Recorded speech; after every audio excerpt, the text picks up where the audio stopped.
Bonjour, j'espère que vous allez bien. Donc aujourd'hui, on va parler de deux sujets très importants.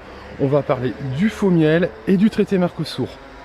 Voilà, parce que je sais pas, on n'en parle pas beaucoup par rapport à l'apiculture, mais le traité Mercosur, l'apiculture est inclus, voilà, dans le traité Mercosur. Voilà, ce sont des traités de libre-échange et malheureusement, il y a aussi des quotas sur le miel. Donc on va en parler parce que vous allez voir que c'est un petit peu de la concurrence déloyale.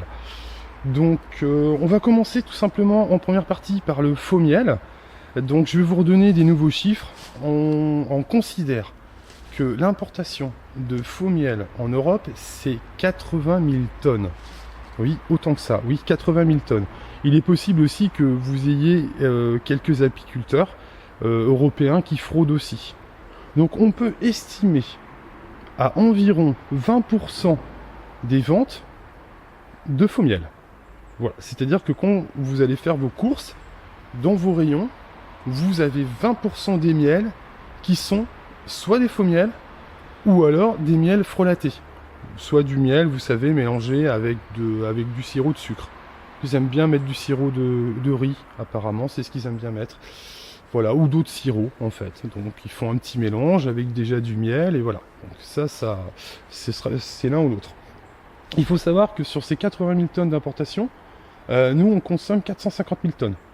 Donc, vous voyez, quand je vous dis 20%, c'est un petit peu moins de 20%, mais j'arrondis à 20% parce que j'imagine qu'il y a un petit peu de fraude aussi en Europe. Voilà, bon, je pense que c'est très marginal, hein, sincèrement. Je pense qu'en Europe, on ne fraude pas trop sur la qualité de notre miel, mais ce serait bien qu'il y ait des analyses pour en être sûr. Voilà. Et donc, on produit 280 000 tonnes. Donc on produit en moyenne, hein, parce que parfois c'est moins, parfois c'est plus, hein, environ 280 000 tonnes. Donc sur 280 000 tonnes produits, on importe 80 000 tonnes de faux miel. C'est quand même beaucoup. Hein. Donc par rapport aux chiffres de la France, il faut savoir qu'en France, on produit entre 15 000 tonnes et 30 000 tonnes. Voilà, c'est entre 15 000 et 30 000 tonnes. Et cette année, vous savez, on n'a pas eu une très bonne année, on a fait 12 000 tonnes seulement. Donc vous vous rendez compte, 12 000 tonnes de production française cette année pour 80 000 tonnes d'importation de faux miel. Alors c'est quand même assez incroyable, mais c'est pourtant la vérité. Donc un dernier chiffre, la consommation en France c'est 45 000 tonnes. Voilà, pour vous donner une idée, on est des gros consommateurs. Hein. Et pour résumer tous ces chiffres, il faut savoir que la consommation mondiale de miel c'est en 1,9 milliard de tonnes. 1,9 milliard de tonnes. Il faut savoir que l'Union européenne consomme 450 000 tonnes. Donc c'est-à-dire qu'on consomme pratiquement un quart de toute la production mondiale de miel. Donc c'est pour ça qu'on se retrouve avec du faux miel. C'est parce qu'en fait notre marché est très demandeur de miel. Donc c'est pour ça qu'on va se retrouver avec des escrocs qui vont nous envoyer du faux miel. Parce que la demande est tellement importante en Europe sur le miel, c'est là qu'elle est le plus importante dans le monde entier. Vous vous rendez compte, un quart, on consomme un quart de la production mondiale. C'est énorme, c'est énorme. C'est énorme par rapport à notre population, parce que notre population ne représente pas un quart de la population mondiale. Donc on consomme beaucoup, beaucoup. Pour vous donner aussi un petit peu une idée de ce qui se passe par rapport au faux miel. Dans les années 60, la France et la Turquie, c'était à peu près équivalent en production de miel. Parfois la France produisait plus, parfois c'était la Turquie, c'était un petit peu la compétition dans les années 60. Par contre, à partir de 1970, la Turquie est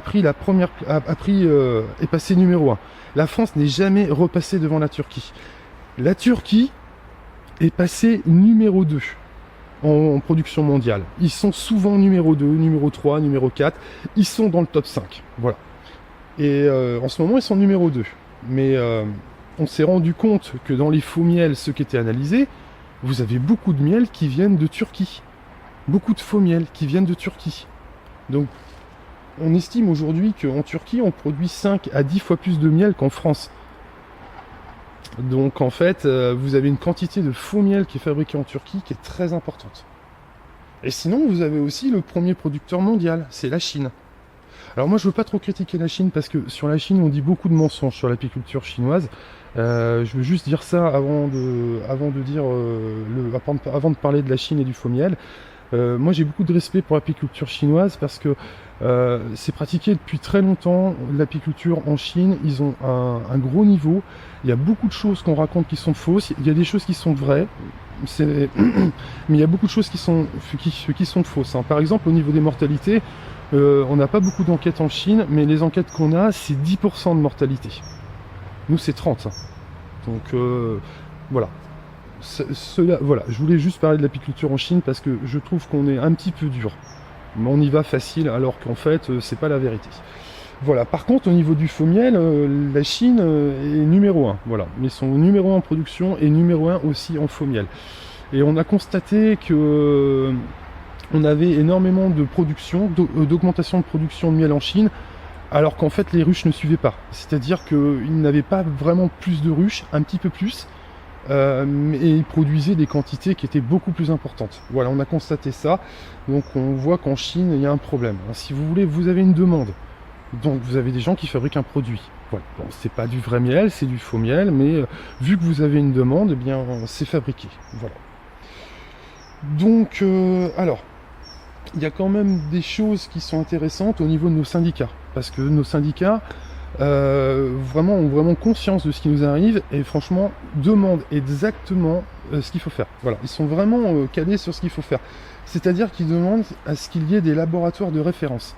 Voilà, un laboratoire de référence dans chaque pays et des laboratoires et un laboratoire de référence en Europe qui permettrait un petit peu de tout retranscrire. Voilà, de tout retranscrire et de retransmettre aux autres laboratoires, aux autorités, les gens qui envoient du miel et qui posent problème. Ce serait vraiment exceptionnel si on pouvait faire ça. Mais bon.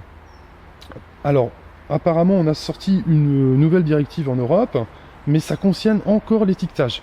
Alors oui, c'est bien de changer d'étiquetage, c'est une bonne chose de mettre le pourcentage de chaque pays, c'est très bien, parce que quand vous voyez en général, par exemple, 20% d'Argentine, 30% d'Ukraine, 40% de miel chinois, et le reste, que sais-je, eh bien vous pouvez vous dire que ça, vous avez forcément un faux miel dedans. Voilà. Je pense que les mélanges sont faits pour masquer les faux miels. Voilà. Vous avez un faux miel qui ne devrait vraiment pas avoir un goût terrible, et donc ça permet de le masquer. Il faut savoir que les importateurs savent très bien qu'ils importent du faux miel. Ils le font en toute conscience. Hein. Parce que quand vous avez du miel qui est vraiment pas cher, ils savent qu'ils importent du faux miel. Ils importent du faux miel comme ça, ils le mélangent avec du vrai miel qu'ils achètent en Argentine ou autre. On va en parler de ça on va en parler tout de suite. Et en fait, ils mélangent tout ça. Ou alors, quand ils font des mélanges, c'est parce qu'ils ont un miel qui est au niveau du goût, qui est peut-être pas très bon. Moi, j'ai du mal à comprendre tous ces mélanges. On se retrouve avec des miels qui sont pas des miels de bonne qualité, et on se retrouve avec des mélanges, on a 3-4 miels différents, mélangés, c'est incompréhensible. Franchement, on comprend pas pourquoi ils font ça. Moi, il me viendrait pas l'idée de mélanger mes miels, voilà. Bon, les abeilles le font très bien elles-mêmes. Hein. En général, quand elles stockent, elles mélangent pas, mais quand on met dans le maturateur, c'est mélangé. Mais sinon, ça me viendrait pas l'idée de mélanger mes miels ou quoi. Enfin, je comprends pas bien. Voilà, je sais pas pourquoi ils font ça. Certainement pour un goût, ou alors, comme je vous dis, pour masquer un faux miel. Donc voilà, bon, au niveau des étiquettes, je crois qu'on va avoir vraiment une bonne étiquette. Mais le problème, c'est qu'il faut comprendre que c'est pas en changeant les étiquettes qu'on va changer la mentalité des fraudeurs. Et je pense que pour la population, elle vous fait confiance. Parce que la population, elle a vu, quand on a par exemple du terrorisme, jusqu'où ça peut aller. Vous allez à l'extrême. La population n'imaginerait jamais que vous laissez depuis plus de 10 ans 20% de faux miel vendus dans les rayons. Les gens n'imagineraient jamais ça. Donc on peut toujours changer l'étiquette en disant regardez, ça vient de là, ça vient de là, ça vient de là. Les gens n'imagineraient jamais que 20% du miel, c'est du faux miel. Ils n'ont pas suffisamment d'informations. L'information, elle passe, hein, mais pas suffisamment, parce que les gens continuent d'acheter ces produits-là. Alors que c'est de la fraude, alors que c'est du faux miel. Ça va pas du tout. Ça va pas du tout. Qu'est-ce que vous voulez dire d'autre? Ça va pas du tout, du tout, du tout, du tout. On peut pas continuer comme ça. Changer les étiquettes, c'est bien, c'est une bonne chose, c'est une bonne initiative, mais aujourd'hui, il va falloir aussi des laboratoires. Parce qu'on ne parle pas de 2 ou 3% de fraude, on parle de 20% de fraude dans un pays où quand on a une maladie ou quelque chose, alors là, c'est la fin du monde. On peut faire un cinéma, un scandale, alors que là, on vend 20% de faux miel dans les rayons depuis plus de 10 ans et rien n'est fait, rien n'est dit.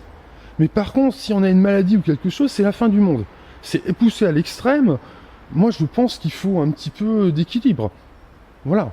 Il ne faut pas forcément s'inquiéter comme ça quand on a une maladie ou quand par malheur on a quelques terroristes. C'est pas la peine de dire confinement, ne sortez plus. Non, je pense qu'il faut un petit peu d'équilibre, un petit peu, parce que là, on a des gens qui sont effrayés par certaines choses et qui du coup on délaisse totalement le reste. 20% de faux miel dans les rayons, c'est grave. C'est très grave. Voilà. Bon. Je vais terminer par dire qu'est-ce qu'on fait. Qu'est-ce qu'on fait? Qu'est-ce qu'on fait?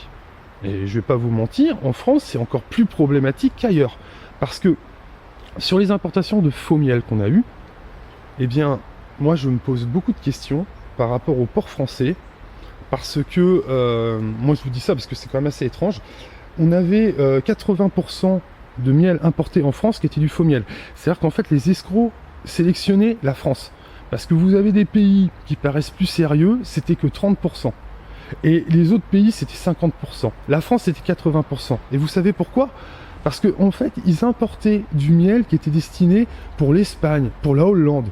Vous trouvez pas ça bizarre qu'il soit déchargé en France, au Havre? C'était déchargé au Havre pour l'Espagne et pour la Hollande. C'est bizarre. Normalement, en Hollande, ils ont l'énorme port de Rotterdam. Les marchandises sont déchargées à Rotterdam pour la Hollande. Pourquoi décharger en France pour livrer en Hollande? Moi, je suis pas enquêteur et j'ai pas tous les éléments. Il y a peut-être une explication simple et logique, mais je me pose la question quand même si nos ports français ne sont pas des passoires. Voilà. Je vais terminer par ça sur le faux miel. Donc je vais passer maintenant aux accords sur le Mercosur. Donc si je vous parle des accords du Mercosur, c'est parce que ça pourrait être signé cette semaine. Donc c'est pour ça que j'en parle, parce que c'est quand même assez grave. Hein. Donc là j'ai préparé des choses, hein. C'est pour ça qu'aujourd'hui je suis un petit peu plus calé que d'habitude, je vous donne des chiffres, je vous donne plein de choses, parce que pour une fois j'ai préparé le taf. Bon, c'est pas souvent, mais là quand c'est des choses aussi importantes, je pense que il faut tout préparer. Alors, donc qu'est-ce que c'est que les accords Mercosur? Donc les accords Mercosur, ce sont des traités de libre-échange, un petit peu comme on a fait en Europe, à une différence importante, c'est qu'il y a quand même des quotas. C'est-à-dire qu'à partir du moment où les quotas sont dépassés, on remet en place les droits de douane. Vous allez me dire heureusement, mais les quotas, vous allez voir que les quotas sont quand même assez importants. Donc pour le miel, ce sont quand même des quotas de 45 000 tonnes. Si vous vous souvenez bien de ce qu'on disait tout à l'heure, 45 000 tonnes, ça représente la consommation de la France. Donc quand même, et ça représente 10% de la consommation européenne. Donc c'est quand même beaucoup. C'est quand même beaucoup, surtout qu'en plus on a un secteur qui est quand même très en difficulté. Et à ces 45 000 tonnes, on peut rajouter tout simplement 18 000 tonnes de miel ukrainien. Parce que c'est pareil, on a fait pareil pour l'Ukraine. C'est-à-dire que l'Ukraine est en difficulté, vous avez la guerre et tout ça. Donc on rajoute 18 000 tonnes de miel, pareil, de quotas de miel, qui ne sont pas soumis aux taxes de douane. Donc, si on additionne les deux, je pensais qu'on allait réussir à être tranquille. L'avion est passé il y a 10 minutes, mais là voilà. Donc si on additionne les deux, ça fait 63 000 tonnes. Donc ça fait quand même... un tonnage qui est quand même important quand même. En Europe, on produit 280 000 tonnes en moyenne. Donc si vous avez 63 000 tonnes de miel, qui n'est pas soumis aux taxes de douane, c'est quand même important pour un secteur qui est très fragilisé, qui est déjà très en difficulté par rapport au parasite Varroa qui a été importé, le frelon. Voilà, on est quand même très embêté par des situations où en plus on parle de produits phytosanitaires qui sont dangereux pour les abeilles. Enfin je veux dire, on nous a rajouté beaucoup de choses. Et aujourd'hui, comme si ça suffisait pas, on nous importe du miel qui n'est pas taxé. On nous importe du faux miel, 80 000 tonnes, et là 63 000 tonnes de miel qui n'est pas taxé, qui n'est pas soumis aux taxes. Ça commence à faire beaucoup, quoi. Enfin je veux dire, on s'en sortira pas, quoi. C'est ça c'est la réalité. Donc par rapport... On va revenir sur le Mercosur. Donc, par rapport à la production de miel, il faut savoir qu'une ruche en Europe, elle produit 20 kg. En Amérique du Sud, c'est 40 kg. C'est le double. Ah oui, en Amérique du Sud, on a beau parler des OGM, de tout ce que vous voulez, mais ils produisent 2 fois plus de kilos par ruche. 40 kilos. Et vous avez même certains apiculteurs qui peuvent monter jusqu'à, dans certains cas, jusqu'à 150 kilos. Je sais pas si vous vous rendez compte, c'est énorme. Vous avez des apiculteurs qui font 80-90 kilos dans certains secteurs. Donc évidemment, leur miel est acheté moins cher. Mais si vous faites 2 à 3 fois plus de quantité, et vous vous en sortez. Si en plus votre miel, il arrive, qui n'a pas de taxe, ben moi je peux vous dire que j'espère que les 45 000 tonnes de quotas n'augmenteront pas, et que les 18 000 tonnes de quotas pour l'Ukraine n'augmenteront pas non plus. Parce que je peux vous dire que les 18 000 tonnes pour l'Ukraine, c'est atteint. Hein. C'est toujours atteint. Hein. Et c'est pareil pour l'Ukraine. Hein. Excusez-moi, c'est pareil pour l'Amérique du Sud. Ce sera particulièrement l'Argentine qui va nous envoyer probablement la moitié de la production sur les 45 000 tonnes, voire plus, on ne sait pas trop. Mais si jamais ces quotas augmentent, parce que là pour l'instant on met des quotas, mais à terme, est-ce qu'on laissera des quotas? Les quotas sont voués à disparaître, vous savez bien. On va être mis en concurrence avec des pays où honnêtement on pourra pas s'en sortir. Il faut savoir que, vous savez, le coût de la vie en Europe, c'est extrêmement compliqué. Hein. Si votre voiture, elle a 10 ans, bah, il vous faut une nouvelle voiture. Là, quand vous êtes apiculteur, vous avez des revenus un petit peu justes, acheter une voiture, c'est pas évident. Hein. C'est vraiment très cher. De toute façon, vous avez vu, les voitures sont de plus en plus chères. En Amérique du Sud, on n'a pas ces problèmes-là. On va pas leur dire, attendez, votre voiture, elle a quel âge? Elle a 10 ans, là? Bah, vous pouvez plus, ne l'utilisez plus, jetez-la pour l'écologie. Ah bah oui, vous imaginez bien, c'est écologique hein, de recycler toutes ces voitures-là. Vous imaginez bien, c'est bien plus polluant d'aller recycler toutes ces voitures que de les utiliser. Alors que c'est pas des voitures spécialement polluantes, mais c'est tout simplement pour faire du business, de l'économie. Parce que c'est ça le Mercosur. Si nous on nous sacrifie, c'est pour derrière pouvoir vendre de l'industrie, des voitures, des services, des choses comme ça. C'est ça qui est prévu. Hein. Donc c'est-à-dire que vous allez avoir par exemple le groupe Volkswagen qui va pouvoir vendre des voitures en Amérique du Sud sans frais de douane. Au début il y aura des frais de douane, en fait c'est des frais de douane qui vont disparaître progressivement. Voilà. Pour être plus précis, c'est pas tout à fait sans frais de douane dès le départ. C'est pareil pour le miel, c'est pas sans frais de douane dès le départ. C'est des frais de douane qui vont être atténués progressivement. Mais honnêtement, ça nous fait très peur. On est trop dans une mauvaise situation. Je veux dire, il y a trop d'erreurs qui sont faites. On laisse du faux miel déjà depuis 10 ans. On veut pas faire d'analyse de miel. Parce qu'aujourd'hui, c'est une question de volonté. Aujourd'hui, quand on laisse comme ça 20% de faux miel dans les rayons, c'est une question de volonté de laisser ça. Voilà. On a des gens qui n'ont pas suffisamment de compétences pour faire ça. Donc évidemment, on ne pourra pas rivaliser avec ces pays-là. Voilà, ils ont un coût de manœuvre qui est beaucoup moins important, ils y produisent 2 fois plus que nous, parfois 3 fois plus dans certains secteurs. En plus, on leur propose maintenant d'importer leur miel sans taxe. Comment voulez-vous qu'on y arrive? On peut pas y arriver, c'est pas possible, on pourra jamais y arriver. On peut pas. Et je regrette qu'en apiculture, personne, si on parle du faux miel, et ça c'est très bien, c'est important, les apiculteurs parlent du faux miel, ça nous touche tellement, mais on parle pas du traité Mercosur dans l'apiculture. C'est quelque chose qui n'est pas abordé et c'est quand même assez embêtant. J'ai l'impression d'être le seul à parler de ça. Voilà, donc ça c'est quand même pas bien. Oui. Mais de toute façon, on n'est pas assez nombreux pour se défendre hein, non plus. Hein. C'est ça qu'il faut comprendre, hein, parce qu'on peut toujours se défendre. Vous pouvez toujours faire un petit peu comme l'industrie, apporter la mallette d'argent. Ils appellent ça du lobbying. Enfin bon, dans d'autres pays, on appelle ça de la corruption, mais bon. Donc, on peut apporter la mallette d'argent. On n'apportera jamais suffisamment d'argent pour arroser tout le monde par rapport à l'industrie. Si vous apportez, je sais pas moi, quelques millions, l'industrie, elle va dire, mais nous, on peut multiplier par 100 le chiffre que vous avez mis. Voilà, donc vous voyez bien, de toute façon c'est très corrompu. Aujourd'hui on a des secteurs qui sont en difficulté, ça arrange tout le monde que voilà, ça va donner un coup de pouce à l'industrie européenne, par contre ça va tuer les apiculteurs, les agriculteurs, mais ça va vraiment les tuer à petit feu, hein. Vraiment. Et puis de toute façon vous voyez bien, on importe plein de faux miel, on importe des marchandises sans frais de douane.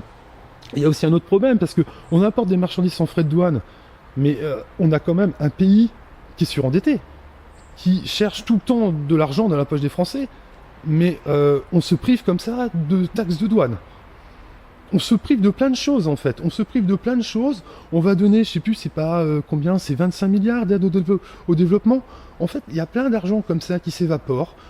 Et au final, ils nous disent, écoutez, on est en problème, on est en difficulté financière. Bah oui, parce que vous gérez mal vos dépenses. Vous avez des recettes et vous décidez de supprimer vos recettes. Et après, vous nous dites, eh ben, écoutez, c'est pas grave, vous allez payer plus d'impôts et c'est comme ça. Mais en réfléchissant comme ça, je vais vous dire un truc, vous allez créer des crises économiques, vous allez créer des graves problèmes en Europe. Voilà. C'est tout simplement, il faut un équilibre des choses. Les taxes de douane, c'était une bonne chose. Maintenant, vous voulez les supprimer, eh bien écoutez, vous allez supprimer tout un secteur. Ok, je comprends, ce secteur-là ne vous rapporte pas d'argent par rapport à l'industrie. Mais sachez bien que c'est stratégique. L'alimentation, la nourriture, même si ça rapporte peu d'argent, c'est extrêmement stratégique. Voilà. C'est tout ce qu'on peut dire. Et il y a aussi une incohérence par rapport au CO2. Parce que les mêmes personnes qui nous parlent de CO2 veulent encore accentuer les échanges. Elle est où la logique ? C'est vrai, quelle est la logique finalement ? Quelle est la logique de l'industrie quand elle envoie par exemple de l'eau minérale en Chine, au Japon, en Asie, aux États-Unis ? Moi c'est quelque chose que je comprends pas très bien. On nous parle de CO2, mais on envoie des choses à l'autre bout du monde. On fait des échanges alors que ces produits-là sont disponibles aussi. De l'eau c'est de l'eau, hein, faut arrêter. De la viande c'est de la viande. Il faut arrêter maintenant. Du miel c'est du miel. Il faut arrêter tout ça. Franchement, il faut arrêter parce que c'est complètement en incohérence avec ce que nous dites, avec ce que vous nous dites pour le CO2. Et derrière, c'est toujours la même chose. C'est-à-dire que vous nous faites payer en disant on a trop de CO2, vous allez être obligé de vous restreindre, de conduire avec des voitures électriques à des prix qui sont 2 fois, 3 fois plus chers. C'est pas normal ce que vous faites. C'est pas normal. Alors que derrière, vous laissez comme ça des tas de marchandises. C'est même vous qui incitez comme ça à ce qu'il y ait plus d'échanges sur des marchandises qui existent déjà dans les pays. Vous êtes responsable. Et après, les mêmes personnes vont nous parler du CO2. On se demande, cette histoire de CO2, si c'est pas un peu du pipeau pour nous faire payer des taxes. Moi, honnêtement, je commence à avoir des doutes. Perso. Donc, en conclusion, parce que le temps passe, on va être obligé de conclure, mais il y a tellement de choses à dire. Donc, en conclusion, il n'y a toujours pas de méthode sur les analyses de miel. Donc, c'est-à-dire que ça fait 10 ans qu'on sait que le miel... 80 000 tonnes de miel importé n'est pas du vrai miel, mais on n'a toujours pas réussi à se mettre d'accord sur des méthodes d'analyse efficaces pour analyser ce faux miel. Alors qu'évidemment, il en existe, mais on s'est toujours pas mis d'accord. C'est aberrant, mais c'est la réalité. Donc, on n'a toujours pas de décision sur les laboratoires de référence, sur les analyses de miel, malgré les demandes de nos syndicats, malgré les demandes de nombreux apiculteurs qui le demandent aussi, parce que 20% de faux miel dans les rayons, je suis désolé, mais dans un pays qui parle de sécurité en permanence, qui prône le tout sécuritaire, ça n'a pas de sens. Ça n'a pas de sens. Voilà, ça vous fait passer pour des gens peu sérieux, vraiment pas du tout sérieux, quoi. Même voire ridicule. Donc, écoutez, ça fait 10 ans que ça dure. Aujourd'hui c'est très dangereux parce que vous allez avoir les apiculteurs professionnels qui vont progressivement se décourager. Moi c'est mon cas, ça me décourage énormément quand j'entends ça. Je savais qu'il y avait des problèmes quand j'ai commencé l'apiculture, mais je me disais quand même, il y a une prise de conscience, on va pas trop nous maltraiter les apiculteurs. Je vois que c'est pas le cas. C'est pas le cas du tout. Voilà.